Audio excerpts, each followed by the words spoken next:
afternoon. Welcome back to another episode of Live Up to Freedom. Thank you so much for joining me today, Wednesday, September 3rd. When did we get to September? I don't know. I need a slow down or pause button for my days, but I won't complain. We are live on worldviewtube.com, or if you have our app, if you don't, just install it. It's for free. You can watch us on worldviewtube.com or worldviewtube app. We're also live on X America News. Also live on my platforms on Substack, Facebook, and YouTube. Wherever you're watching us, make sure to click that share button because, well, that's how we get the message out. From one person sharing and one person sharing from there, and hopefully, before you know it, many people sharing the message. Today's topic is, well, as you know, very close to my heart and fairly not discussed the right way. So I kind of really enjoy my every other Wednesday schedule. And yes, as I promised yesterday, and we have said every other Wednesday, I will be joined by Barry Nussbaum here in a minute. But before we bring him on, I just want to mention a few things. Number one, the new series of Any Time of the Day has launched as of yesterday.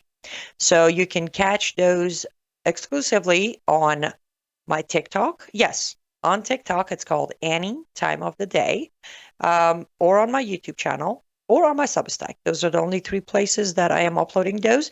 They are about a minute or a minute and a half segments where I will go over a verse of Quran or a hadith or part of Reliance of the Traveler, making certain points. And on cue, absolutely, without a doubt, the first one came out and we had plenty of Muslims or sympathizers coming with, well, that's out of context and that was about war. And I can't tell you how excited I am to start using their own comments to make more clips out of the topic. Anyhow, Any Time of the Day is back after almost 3 years of gap. Don't ask me, but it is back. So find it on TikTok, Substack, and my YouTube channel. Second announcement is after a long time, or I should be very specific, after 7 years, I am coming back to Minnesota, northern Minnesota, September 24th. I will be sharing the stage with Sharam Hadian, and he will be discussing polar opposites, Islam, Christianity, and I will be discussing the new PR, not so new, but the PR system of the Western Muslim woman selling the lies of women under Sharia. So I think it's going to be interesting. If you can make it, I will have the information, the address, location, time. I'll have those for the show as a B-roll next week, but I will be posting that information on my social media platforms starting tomorrow. If you can make it, come on over. Let's hang out. Let's educate each other. And if you cannot, that's all right. Because I believe, like any other speaking engagement, I'll be able to bring the footages from that day and run it on my show spot whenever I come back. I think it'd be a Monday afterwards. But yes, September 24th, Minnesota, northern Minnesota. I'm very excited. I'm not sure a little what, but I will ask either you can show up or not. Do have us in your prayers as we go through September 24th. I think that was all the announcements I had for today. I also wanted you to, those of you who joined me yesterday on Mission for Freedom, I wanted you to know that Miriam Shah is very grateful for all of your prayers, all your thoughts, all your messages, all your kind words. She is hanging in there and she will be returning as soon as she can. But she did want me to make sure that you all know that she's very grateful for your support while she's going through these outside tough time, losing her father. Now, without further ado, let's go ahead and bring on Barry Nussbaum. Does he need an introduction? I don't think so. You all know Barry. He is a dear friend, fellow truth teller, and founder of American Truth Project. How's it going, Barry? So great to be back with you, Annie. And I don't even know where we're going to start. It's an avalanche of news about Israel and all things that need to be discussed on the topics that you and I seem to never get enough time to tell everybody everything they need to know on these subjects. Agreed. That was the thing as I was putting my watch. Actually, for some reason, I forgot to put my watch on before sitting here in front of cameras. Went back to do it. I'm like, okay, you got to make the intro really brief, really quick, because you two always run out of time, and you touch on 2 topics out of 7. So you got to bring him on quickly. And I know where we're going to start, Barry. Okay. Because this morning, I cannot wait for this news to hit mainstream in all areas, and I'm just going to sit back. I already made my popcorn with extra butter to hear all the propaganda. But I reported this morning, getting it from the Israeli sources, that Israel launches new spy satellite. It is apparently called OFEC 19, and it was launched into the orbit. And the message set by the defense minister of Israel Katz, he said, this is a direct message to enemies. We are watching you anytime, anywhere. And this system seemed to be able to capture images of objects as small as 50 centimeters, day or night. Wow. It's all true. And Israel is very proud that they can put this satellite up from one of their air bases with their own rockets, their own telemetry, their own tracking, their complete own technology, beholding to no one. They're the only country in the world that has a completely independent space program. And unfortunately, they need to do this to be able to check on their enemies, which are numerous and quite active, especially in the Middle East. Yes, and that, as you know, soon this is going to be like, oh, Israel's spying on everybody, and Israel is the head of all the spies, and Israel is, behind everything that goes wrong with the planet.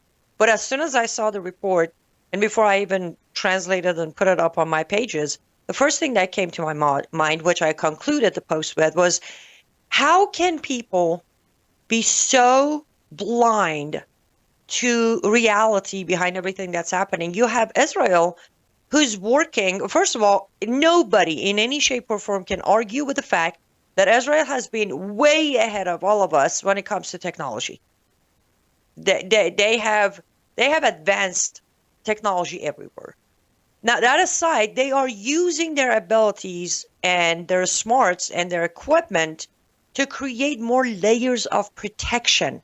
And let's be honestly, Barry, this is not going to be just a spying. Well, it's phrased as to the enemies, we're watching you everywhere. But we have common enemies. Israel's enemies are the Western enemies. So they're watching for us too. It's a layer of protection for us as well. And then you have Iran, who's using everything they have, from smarts to technology to time and efforts and money, for bloodbath and destruction. How can anyone not know which side to pick? How?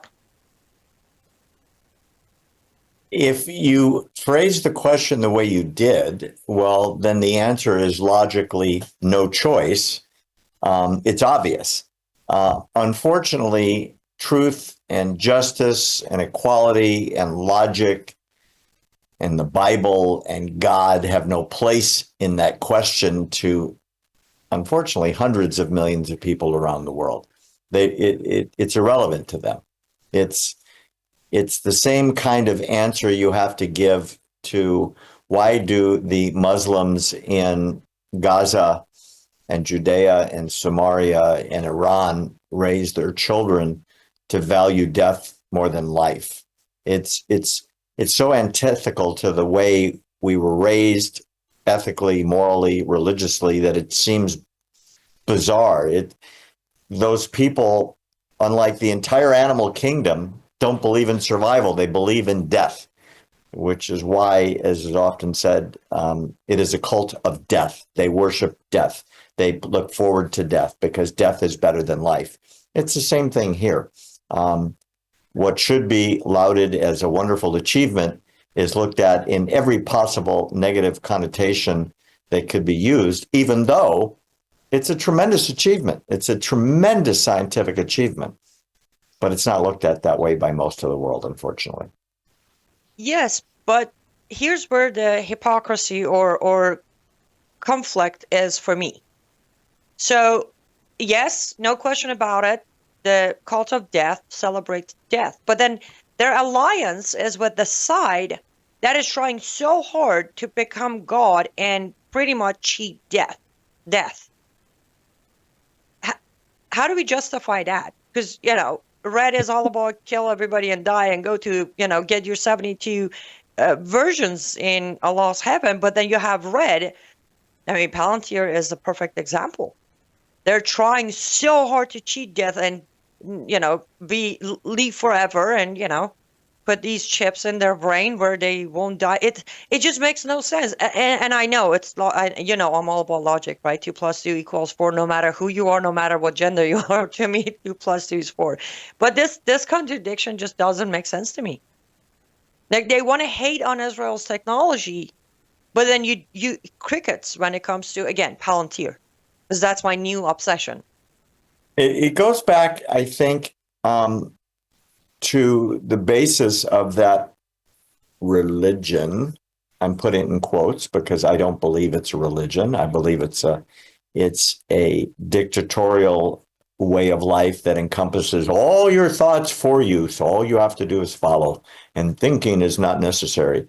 I'm referring to the religion of Islam, of course. There is no logical basis in many of the beliefs. And so it's observe. And what I mean by observe, follow the principles, the teachings that are laid out in all of the scriptures, whether it's the Quran or the Hadith or whatever. And if you need to question, well, then it's your fault because you didn't read something correctly.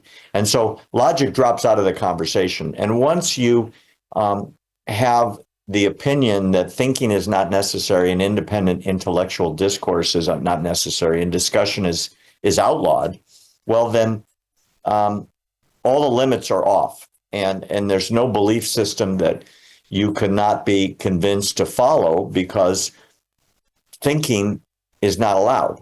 Questioning is borderline apostasy. And when you see the Jews that you didn't get around to killing before they launched the satellite, well, that's looked at as A, embarrassing, and B, more importantly, another reason to throw on the pile of why the Jews are doing everything the Quran predicted, which is control the world, prevent the worldwide domination of Islam, which of course is the goal. Exactly. So embarrassments like a satellite that can see little tiny pieces of the earth from 100 miles up, well, that's not to be celebrated, even though we sit here and go, wow, how did they pull that off? That's amazing. No billion-dollar budget, no Elon Musk, no NASA, no U.S. Air Force. They did it all by themselves. No China. Yeah, exactly. No China. Yes. We got to head to our first ad break, but I want to say congratulations. Aside my bias, aside my fight, this is amazing. This is huge. And if nobody else is going to acknowledge it, I will personally say thank you to all the brains behind the operation of the satellite and the government of Israel for approving it and launching it, because I know it does add a layer of protection to my life personally right here in the United States of America. Guys, we're going to take our first ad break. We be right back, and I will glance at your comments. So if you have any questions or comments for Barry or myself, put them in the comment section and we'll grab them when we come back. Don't go anywhere.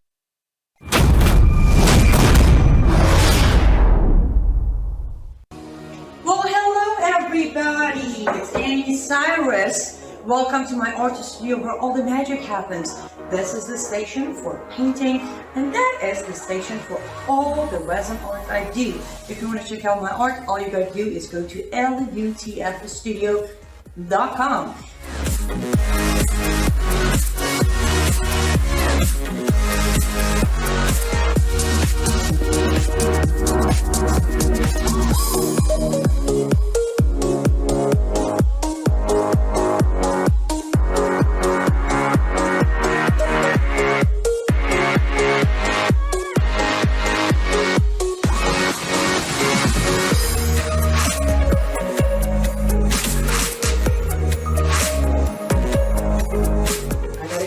finish this painting, but I'm sure, for at least I hope, I'll see you at lutfthestudio.com.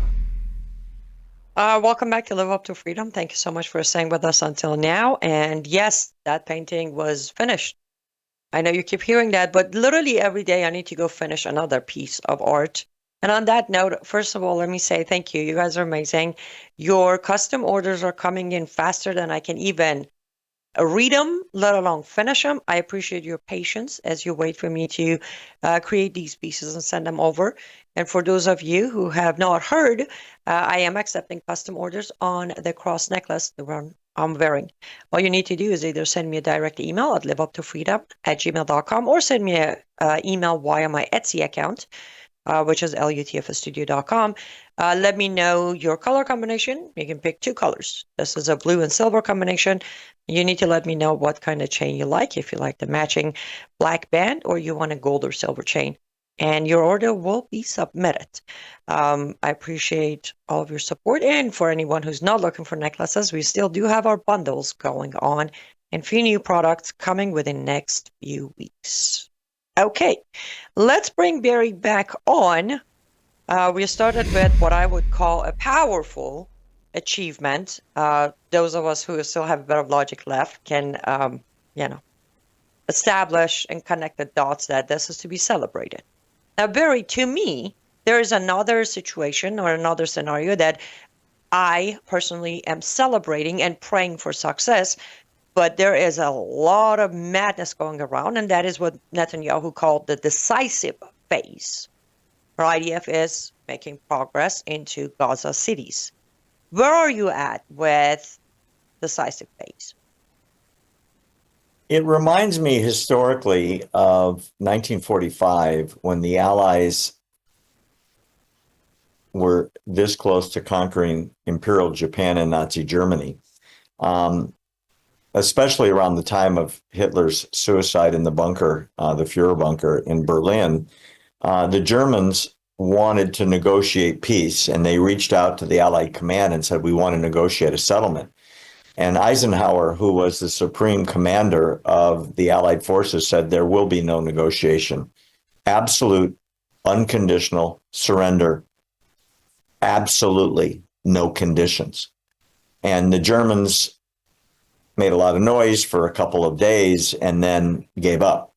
And they laid down their arms unconditionally. The Japanese, the same thing. It took 2 atomic bombs to get it done, but then the Japanese met on the Missouri battleship in Tokyo Harbor and signed the surrender unconditionally. The very bizarre, and I mean that word, historically bizarre situation we're in now is the entire Western world, with the exception of a couple of brave people like Donald Trump, like Geert Wilders in Holland, and there's a phenomenal South American president now that I just love, Melu. There's very few that are saying Israel must finish the job. The idea to leave a Nazi death cult existing with their weapons in the name of Hamas in Gaza is suicide for Israel. Every single time there's been a truce, and we've discussed the concept of truce /Hudna, which everyone that watches is not a truce in the true sense of the word. It's just a temporary cessation of violence until you get strong enough to defeat and kill your enemies. That's the way Hamas is looked at every time they stop shooting rockets. We're done. There'll be peace. And then they make a lot of rockets, and then they start shooting rockets into apartment buildings in Israel. Israel is in the same position that the Allies were in World War II. Unless and until Hamas is completely and totally destroyed, 1. 2, prevented from ever coming back to power with arms, and 3, all the hostages are back in Israel, there will be and can be no peace. And the people that are demonstrating in capitals around the country, including where you're going, my God, you're going to the belly of the beast in Minnesota. I'm so proud of you. You're so brave, where they are demonstrating solidarity for the Palestinian people. You know, in none of those demonstrations do they have the humanity to say, release the hostages that are in cages underground that are being starved to death. Let them go. They're innocents.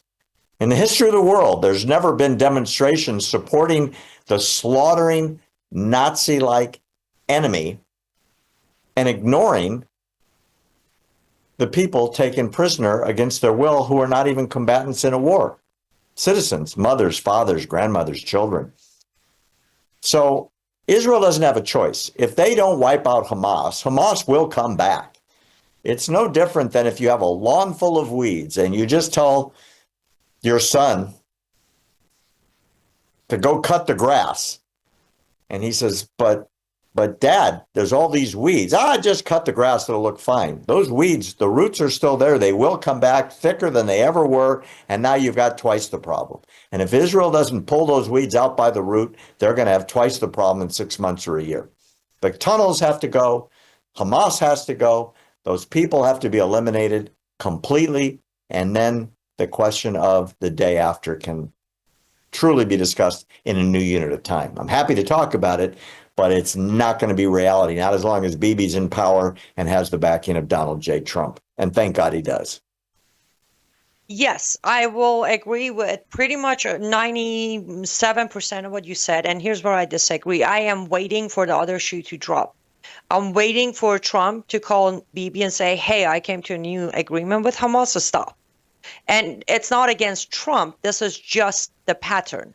It has been with every president. It was until yesterday, figure of speech, yesterday with Trump too. And the reasons that I'm praying for progress is I'm praying for President Trump to stay where he's at without changing sides or positions or thinking he can reach another peace and make his way to heaven. I did just mock him. Yes, it's okay. We can mock him. That's the only part I'm a little concerned with. However, I'm very happy, regardless of who's saying what. I think me and you, Barry, I want to say this was 4 years ago. We were live on Facebook, my page and American Truth Project. And I asked you this question very randomly, and you had your answer. And as I'm talking to you right now, it's like deja vu, because back then I said, they make Israel the bad guys. They have always made Israel the bad guy. What's stopping them from doing the right thing? They're the bad guys anyways. Today, it feels like Bibi Netanyahu finally realized, listen, they're going to drag us into International Criminal Court anyways. They're going to kill our people anyways. They're going to rape our daughters anyways. So I might as well do what's right for my people and let's prove them I am the bad guy. But the question is he really going to do it this time? Bibi or Trump? No, I have no doubt Trump will try to change mind. I'm talking about Bibi. Because that day, if you remember, it was another ceasefire. We both were very frustrated that why would Bibi even answer Biden? This was Biden's time. Why would he even answer Biden's phone call?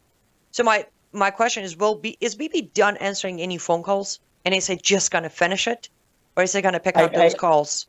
I can tell you what I hear from Israel, especially from the supporters of Likud, which is the managing party of the coalition of which Bibi is the head of the Likud party. Those people are cautiously optimistic that Bibi will have the backbone to stick it out this time until the very end. And the pressure on Israel mounts every day. Sometimes it's something silly like the flotilla led by what do they call her? The Doom Goblin. I think that's the latest nickname, which is adorable in a perverted sense. They are steaming towards Israel right now. I don't know how many little boats there are, but they're broadcasting all over the world that the flotilla will break through the Gaza, I guess you'd call it blockade, and deliver much needed supplies, even though all the boats combined carry less than one truckload of supplies. It's all BS. It's for, as one person quotes all the time, it's a selfie flotilla, so they can get their names and pictures on Instagram and TikTok every 5 minutes. I think it takes a lot of courage to be Bibi Netanyahu right now. The world's opinion is an onslaught against tiny little Israel. None of these countries start their sentences and their condemnations with the hostages must be released. This vicious Nazi-like cult of death must be destroyed. That would be the appropriate way to start the conversation. And let's make sure that people have enough food, have enough water, have enough power. And then let's talk about the day after Hamas is defeated and how will Gaza be put back together.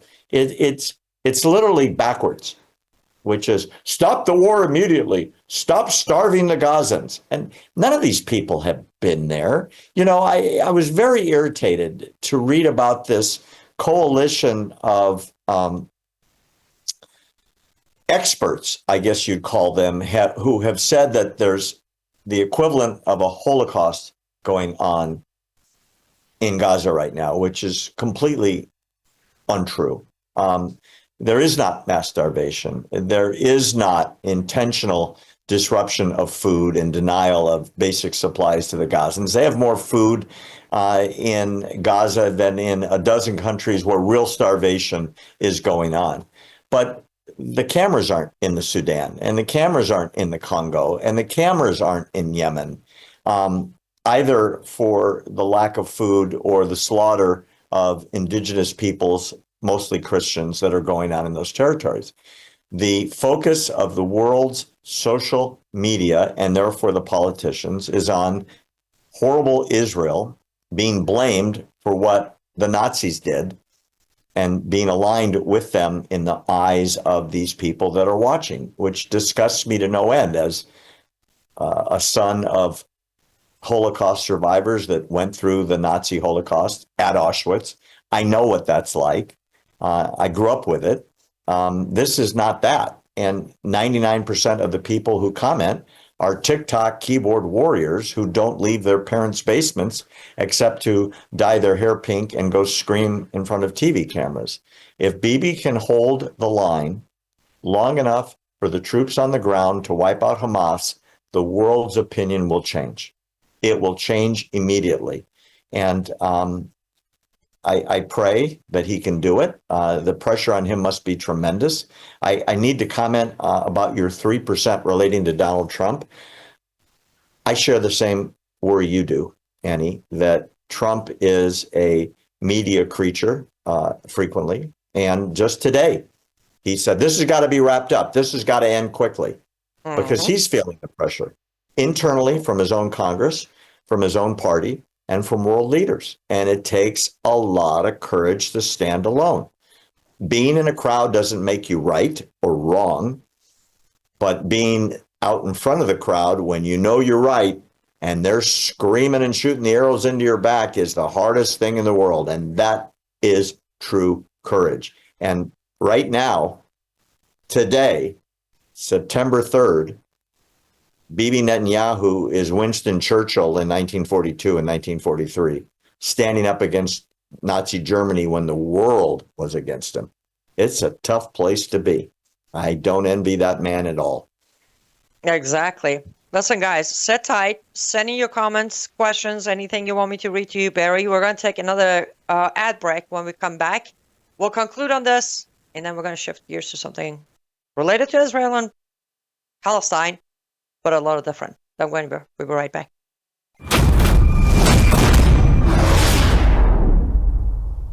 Hello, I'm Brandon House. Melissa and I have been taking Bella Grace, this powerful elixir, since last fall, 2023. The results have been amazing. My hands would crack and bleed, deep cuts and cracks every winter for years.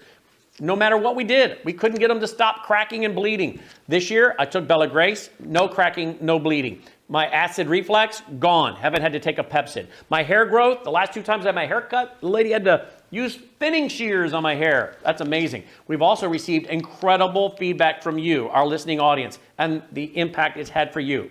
This is loaded with astaxanthin. That's a powerful antioxidant.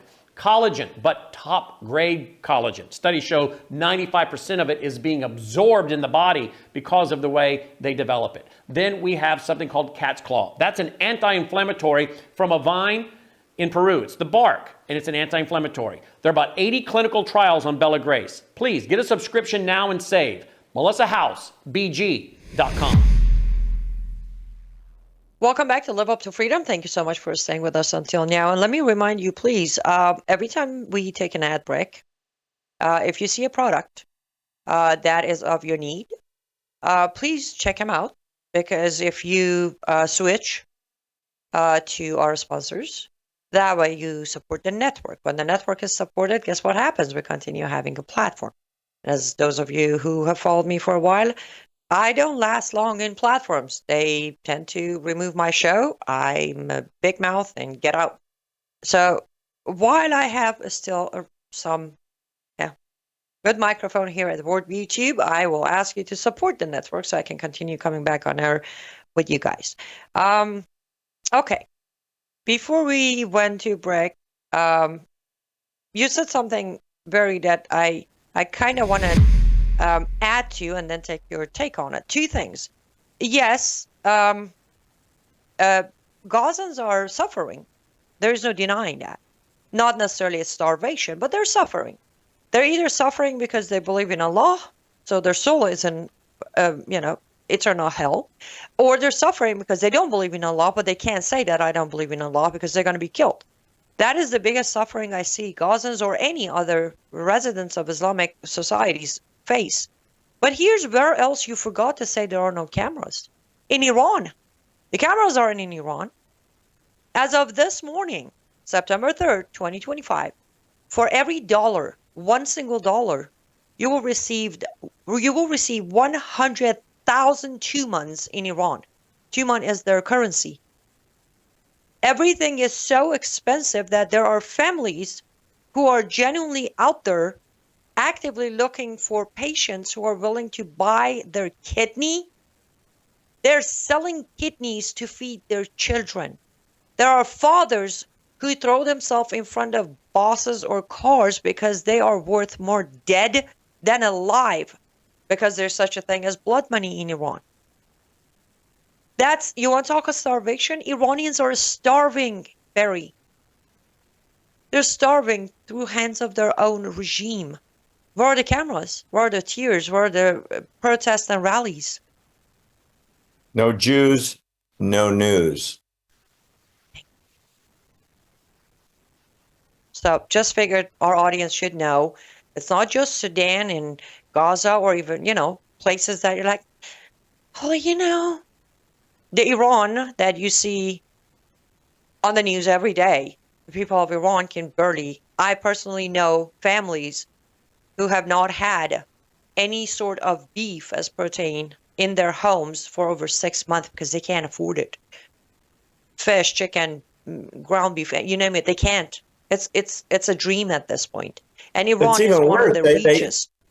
They turn on the faucet, nothing comes out half the time. There's no water pressure because Iran has had a stupendous drought combined with no infrastructure upgrades because the mullahs have spent all available cash, and cash they didn't have that they could borrow against the natural resources of the country, because the country is incredibly wealthy in a natural resources sense, because they spend it on missiles and bombs and supporting terror groups around the world, because they must spread the word of jihad, and the survival, whether it's minimal survival or even adequate survival of their people, is immaterial to them.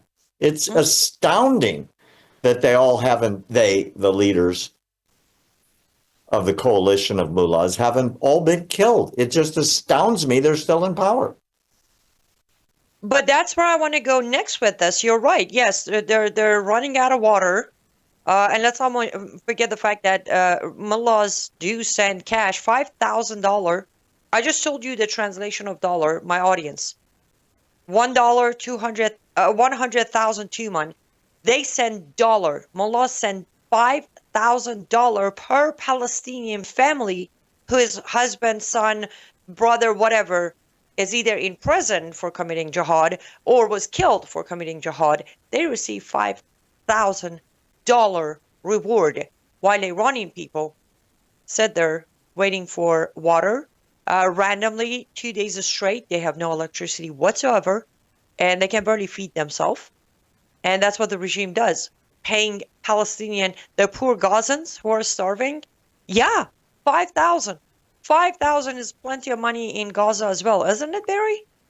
I mean, You know what I 5,000 think? is plenty of money You know, here we too. should add. Well, we should add to the discussion. I bet your viewers don't know this. Out of all the Middle Eastern countries, the Arabs and the Persians, and I'm including Jordan, Egypt, Syria, Lebanon, Saudi Arabia, UAE, Qatar, Kuwait. and Kuwait. Then you can go north, Iran. Guess how many Palestinian refugees all of these countries combined have offered to take? Absolutely none. Not a single person. In fact, on October 8th, the day after the massacre, Egypt started building the biggest, most impenetrable barrier in the history of the Middle East on the Rafah Sinai border. It is impenetrable because not one Palestinian would be admitted into Egypt. And by the way, if you ever look at a map, the Sinai all by itself is many times the size of Israel. They could take all the millions and relocate them in a few weeks. Gaza would be empty, the war would be over, people could live in tents until things are being built, and the world would pay for it. And Egypt said not a single Palestinian. And Jordan, ruled by the Hussein family, the same as Iraq was for many years, they were, I think, cousins. It's largely a Palestinian tribal country ruled by an interloper family in the fashion of the monarchy that was appointed by the British. They don't want any of them. Why? Because the last time they were there was Black September, and there was a revolution and a civil war. Lebanon doesn't want any of them because the last time they were there was a civil war. No Palestinians. The only country that takes them, the only country is Qatar or Qatar, depending on how you say it, and they only take the billionaires. I was just about to say, Qatar only allows Palestinians through investment. That's how they buy their way in. Yes, Qatar does not accept asylum or refugee from Palestine. If you have money to invest, then buy your residency, not even a citizenship. You know what, since you brought it up, why is it that Americans don't do any study realizing that anywhere in the Middle East, doesn't matter which country from which country, they don't just hand you a citizenship. Like Afghans are in Iran generations. I personally, very recently, one of the actresses that I very much adore her talents, she is a fourth generation Iranian Afghan. They just deported her father, which would have been the third generation, born in Iran from an Afghan background. They just deported him, and everyone's like, why did he never become a citizen? I was like, oh, in Iran, if you're not Iranian born, you're never a citizen. There are no conditions to become a citizen. No options, no tests, nothing. So every time over here, we're just handing out citizenship. Because thanks to Obama, at least during my time, I had to pass the test, I had to learn some English, I had to study the Constitution, all of that. But since Obama, you don't even do that. Just go to your doctor, you tell him to give you some sort of paper that you got issues, you can't memorize, you can't learn languages, you get your citizenship. We're handing out citizenship to these people when their own people don't accept them. But yes, Qatar will accept. They will give you green card, let's say. If you have enough money to invest in some sort of business, or start a business, or become part of a chain business, then yes, Qatar will accept you. Doesn't matter which country in Middle East you're from. They will allow you to do that. Actually, Dubai is working towards that as well. Just for fun. And it's a little bit of a digression, so forgive me for this, but I want your viewers to hear this. Unlike the United States, under the Biden administration, if you broke into the country, thereby committing several felonies, not misdemeanors, felonies, it's a crime, contrary to what many Democrats say. Oh, they're undocumented aliens. They're criminal felons. when they break into the United States. And then we take them and support them with free education and free healthcare and free transportation.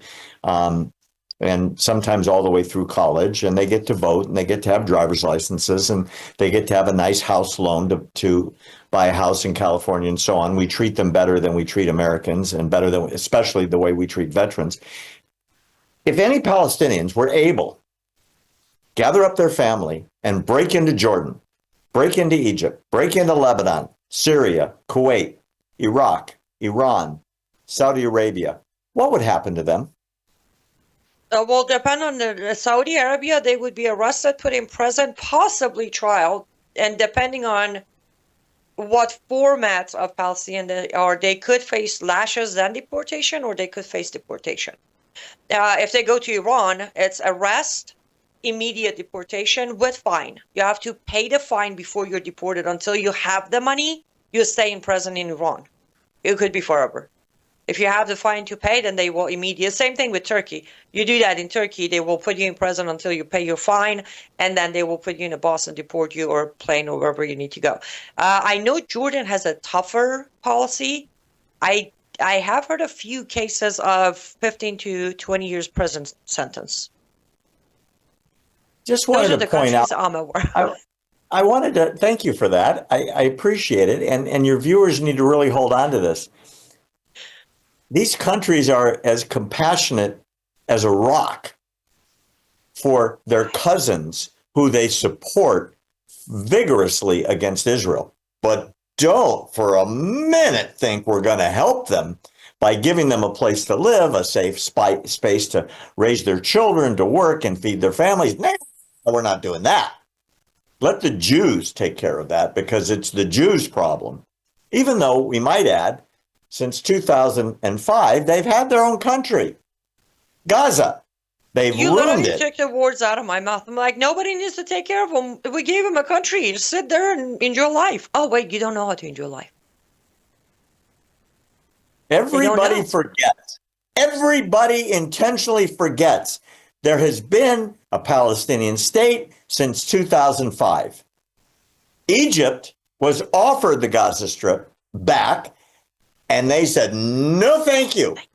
We don't want it. We had it from 1948 to 1967. It was a disaster.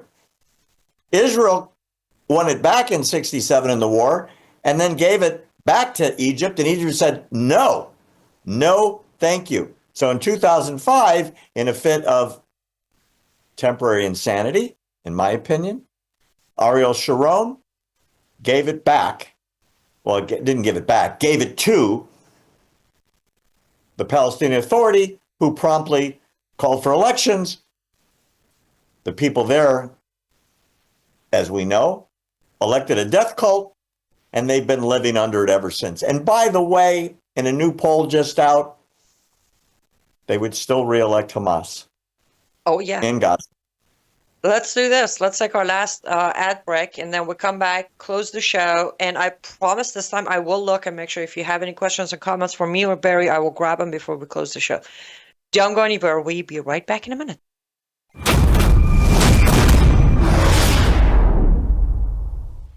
Hello, I'm Brandon House. Would you like to gain access to over 20 years of my radio shows, TV shows, my books? I've written 15 books, and most of those books are ebooks now. And we have conference DVDs, conferences where we filmed our conferences at the Ozarks, literally starting 20 years ago. It's all available in our archived vault. All you have to do is go to worldviewtube.com/vault, worldviewtube.com/vault, and for a reasonable monthly fee, you gain access to over 20 years of Christian worldview programming, news, information, books, documentaries, and a powerful search engine. And folks, it's a great way not only to educate yourself, equip yourself, but it's a big way that you can help fund our continuation as a broadcast network. Please check it out. worldviewtube.com/vault, worldviewtube.com/vault, and help us continue pushing out a Christian worldview. Back to Live Up to Freedom. Thank you so much for staying with us until now. We are on the last segment of the show and talk about Walt. Guys, we still need about 139 of you to step in as paid subscribers on my Substack, and I can almost guarantee you won't be disappointed. It is $8 a month. If you sign up for a whole year, you get 10 months. You pay 10 months, get 2 months free. I do need to meet this 139 left to be able to finish the project that I have shared with you in more detail with the paid subscribers, less detail, but this book needs to be done. In order for me to write a book, to finish this research, I can't necessarily walk across the street and work at the gas station. So yeah, liveuptofreedom.substack.com, liveuptofreedom.substack.com. If you're already a subscriber, I encourage you to become a paid subscriber. If you're not a subscriber at all, waiting for invitation, this is your personal invitation from the author. Please join me on Substack. I do publish daily my show streams there, and we do live Q&As over there as well. Okay, I actually have an interesting question, Barry, from one of our audience, I believe coming from YouTube. He says, if we are always saying Israel is the last hope in Middle East, then do we have or do we not have programs to aid them with advanced weaponry? What say you? Say that again. Just repeat the question, please. If we're always saying Israel is the last hope in the Middle East, then do we or do we not have programs to aid Israel with advanced weaponry? Well, yeah, the answer is obviously yes. But what most people don't know, and I can tell you from the experience of interviewing the ambassador from Israel to the United States on weapons procurement, what most people don't know is there is a law in the United States that requires Israel to spend the vast majority of military aid dollars that it gets in the United States. So in other words, I think it's about 80% of what they get.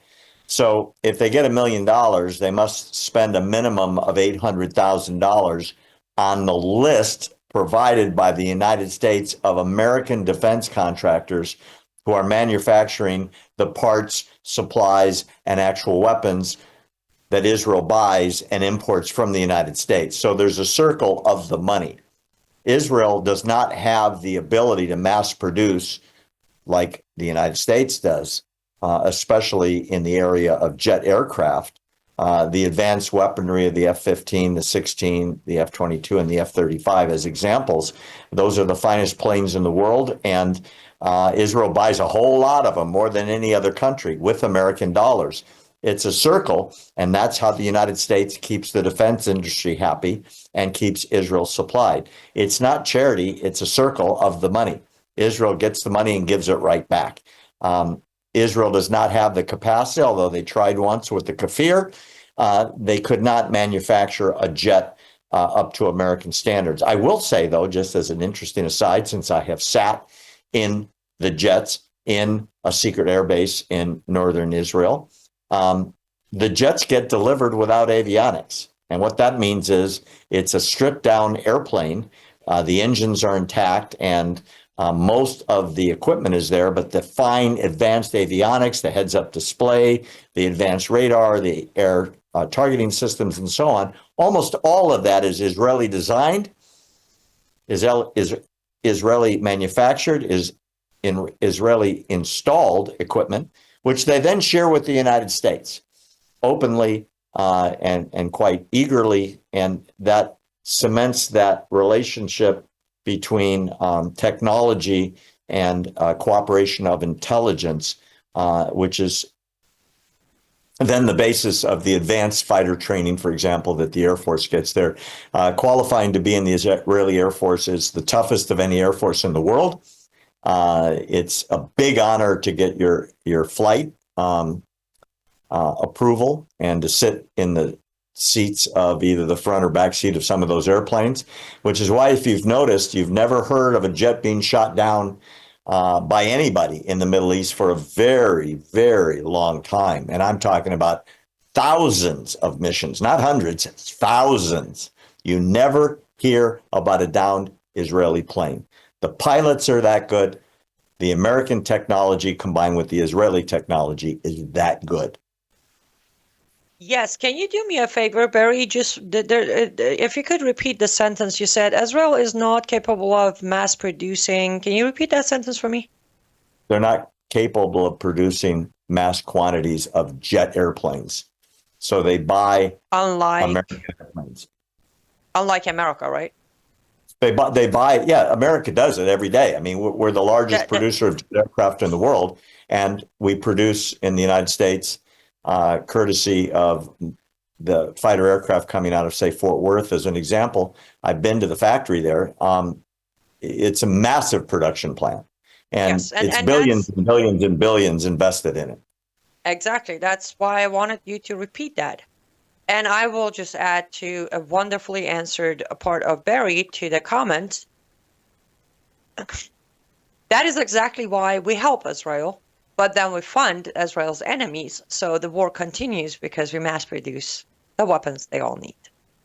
Oh, yeah. Right now, Turkey is lining up to try and buy the advanced stealth aircraft, which I think is going to be blocked by the United States. I wouldn't sell Turkey a yo-yo at this point. They are so anti-American. They are so anti-West, and they are a jihad on the brink of breaking out of Turkey. Erdogan makes no secret of the fact that he wants the, well, shall we say, the empire back.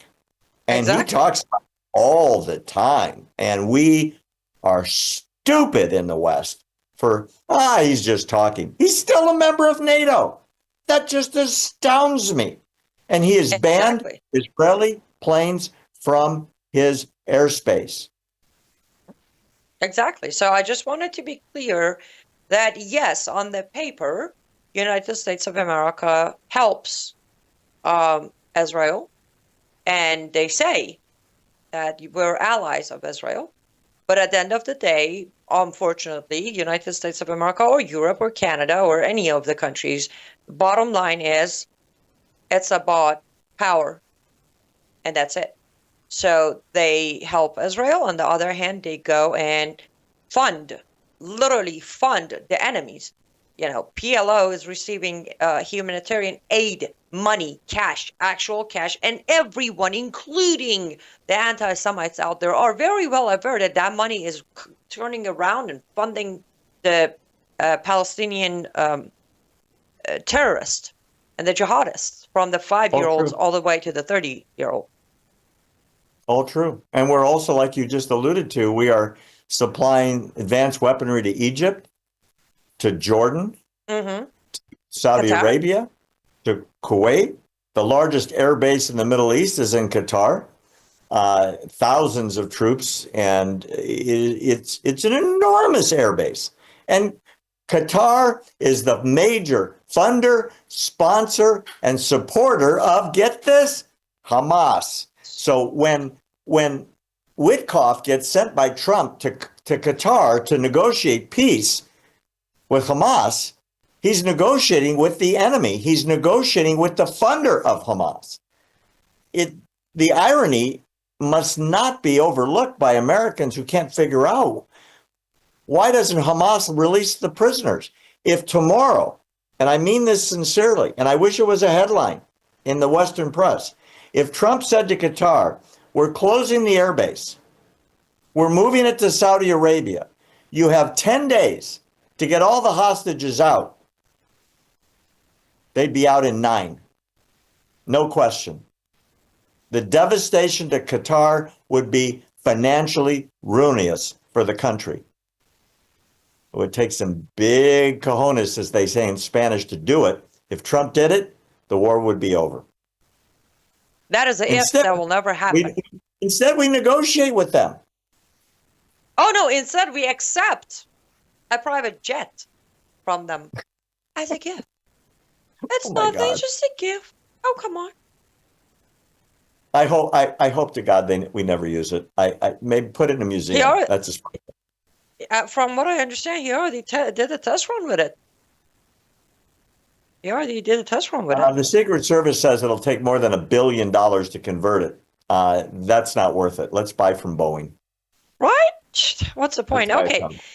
As always, this hour flew by, and I think, by the way, again, I want to be very clear to my audience. Every other Wednesday, Barry has graciously and generously offered his time to live up to freedom. So he'll be back in 2 weeks, Wednesday, from there, every 2 weeks. And if there's a breaking news, of course, we're going to break that chain and have him back more regularly. But we are at the end of today's segment, Barry. So first of all, tell people where to go, how to find you, find Barry, and how to support you and your organization and your mission. Because, well, you're doing the right thing out there. And we started with you 1,000,000 years ago. I think it was 10 years ago. I'm not that old. Okay, you were in 6th grade, had just arrived from Iran. We are at, I think, 4.3 million followers on American Truth Project. We'd love to have you join the club. It's very simple. Just go to findbarry.com, findbarry.com. It links you right into the American Truth Project website where you can sign up for free. Get all of our content, including excerpts from this show, absolutely for free, because we never charge for content. Findbarry.com. Sign up, and you'll get probably something like 30, 40 shows a week, excerpts that you can read, watch, listen to at your convenience, and get the truth that we put out all the time, just like you. Absolutely, yes. And all the laughing aside, yes, we did the start 9 years ago, me and you. And it has been definitely a blessed 9 years of my life during when I was your national director, or afterwards, where we still collaborate on trying to bring the truth on this very sensitive topic that we are the minority discussing it without shame. And he's very humble, guys. American Truth Project is a 501c3. So when you go to findbarry.com, click that donate button. It is a 100% tax deductible donation. They need these donations because, well, no war has ever been fought for free. So go sign up for the newsletter and then go ahead and make a tax-deductible donation to American Truth Project because, well, as I said, they're doing the right thing. Barry, as always, you are wonderful to have on the show. I never get tired of talking to you, discussing the truth, and I look forward to having you back in 2 weeks on Wednesday. And I look forward as well. Thank you so much for having me, and you keep on being the courageous warrior you are. You have my undying loyalty and admiration. Thank you. I love you, Barry. I appreciate you. And to you guys who stayed with us until now, you're amazing. Thank you. By the way, I'm just going to address you. Handle on YouTube, Islam Forever. I was going to address your comment, but then I figured if somebody is so blind to put their handle Islam Forever, yeah, I'm going to keep my breath for someone who can actually have some understanding of my topic. So, but thanks for joining the discussion today. I won't be, we won't be having a Mission for Freedom show tomorrow. As you know, Miriam is dealing with the loss of her father, and I will just skip the show. Forgive me. We will be back next Monday. Until then, continue checking out my Substack. Lots of new projects coming out. Few of them, I think, pretty good, if I might say myself. LUTFstudio.com, LUTFstudio.com. Promo code MISSION is where you can purchase